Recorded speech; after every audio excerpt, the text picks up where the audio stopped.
Hello, this is Jason Cresswell of Ask Now ETO, and with another in our series on EPIK application procedures and how to get an EPIK position.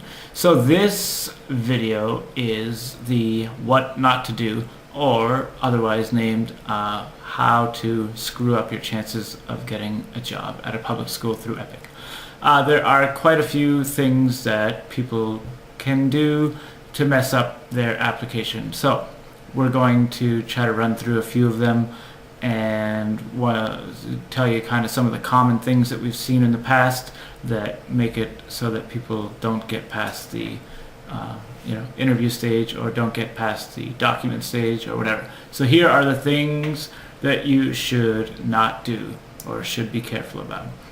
First thing, incomplete application form. We did have a series or a video in this series specifically about how to fill in the application form. So please, if you haven't already, listen and watch that before submitting your application. The application form has to be perfectly, completely filled in. And in that video, we go more into detail about some of the possible pitfalls and where people go wrong when they're filling in the application. So basically, perfect application form is required. The letters of reference are another big one. That's where people kind of mess up a lot and try to squeeze by. Basically, the thing that happens is, if you find yourself thinking, this is probably good enough, I think if I fill it in this way, it's probably good enough, or I think if I use this letter of reference, it should be good enough. If you're thinking, it should be good enough, it's not good enough. So if you have any kind of doubt about whether or not it's going to be good enough, then do it again.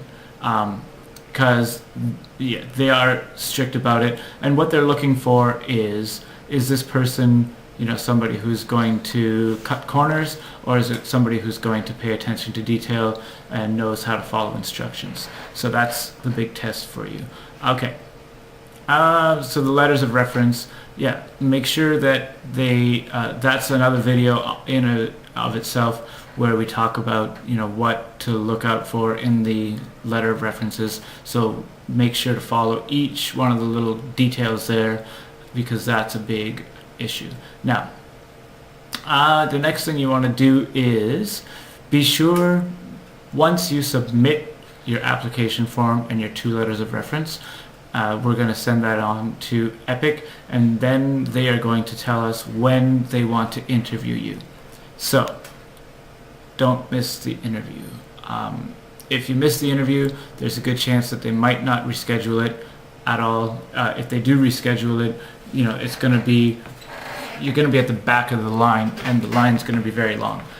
So make sure that whatever time the interview is set for, they're going to make the calls, so you should be available for the interview. That's pretty important. Let's see. When you're sending in the documents, the apostille is something that is supposed to be attached to the criminal background check. One of the issues that they had was 2 separate, like the apostille and the criminal background check, or the apostille and the diploma were separated, and they didn't want that. It has to be stapled together, and the original stapling.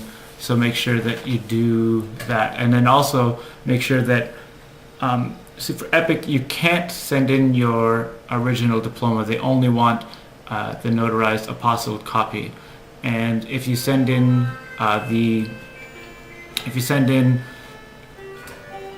one apostille for both documents, then that's going to get rejected. Some people have done that in the past, so you have to have 2 separate papers for both of those documents, and they must be stapled together. The picture in the application form, we've spoken about that before, but just make sure that it's a formal and appropriate image. And what else? Basically, like, EPIK goes through your documents when you send them in, at least at 3 different levels. So they're going to be really scrutinizing them and making sure that every little thing is in place and nothing looks out of place. So you have to make sure to put it all in there. Number one way, maybe one of the number one ways of making sure that your application gets canceled and that we get in trouble is by contacting EPIK directly.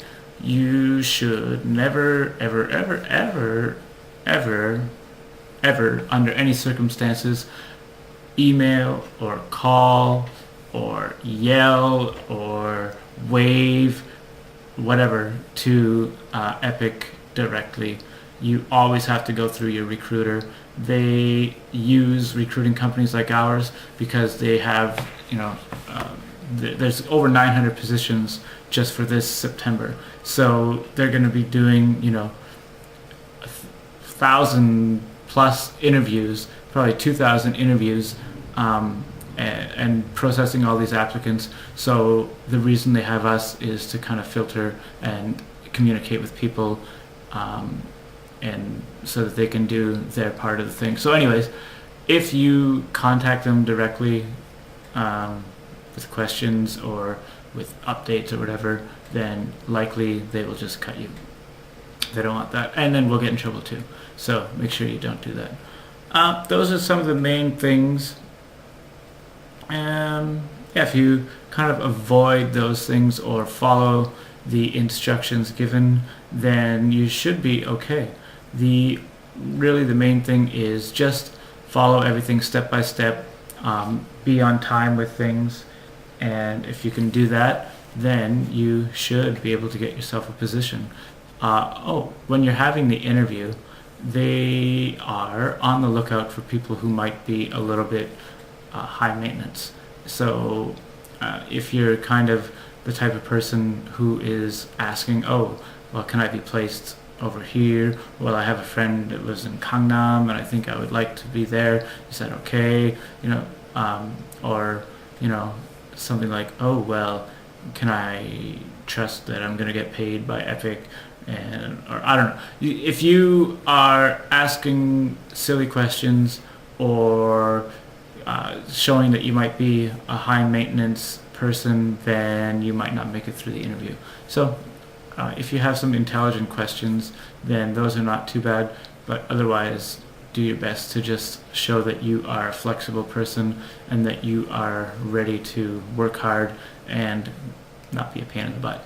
So if that's what you can do, then you should get a job with EPIK.